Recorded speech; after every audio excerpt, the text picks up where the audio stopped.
Welcome to our channel. Today we how to back up your Coinbase Pro chart data and trade history. Easy tutorial step by step clearly. To back up your Coinbase Pro chart data and trade history, begin by logging into your Coinbase Pro account.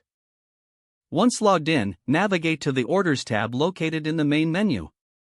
Here, you will find your complete trade history. To export your trade history, look for the History tab.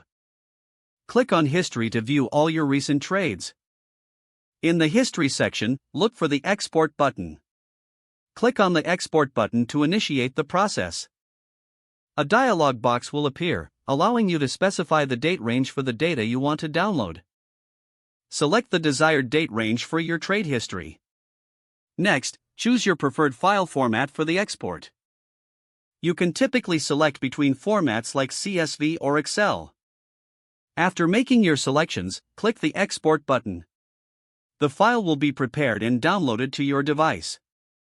Now, to back up your chart data, begin by accessing the Charts section. In the Charts section, customize the chart as needed for your analysis. Once satisfied with the chart settings, take a screenshot or use a screen capture tool. Save the screenshot to your device for future reference.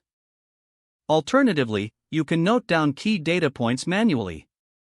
To ensure a comprehensive backup, revisit the public API page on Coinbase Pro. Here, you can access more detailed data options through API integration. Read the API documentation carefully if you choose this approach. Follow the instructions to pull specific chart data programmatically. Once all data is backed up, ensure to store it securely. Consider using cloud storage or an external hard drive for added safety. You have now successfully backed up your Coinbase Pro chart data and trade history. If the page does not load, refresh the browser or try again in a private or incognito window. Make sure you are using the correct email address, then retype it carefully to avoid small typos. If your password is not accepted, use the reset option and create a new strong password you can remember. Don't forget to like this video and subscribe to our channel for more step-by-step tech guides.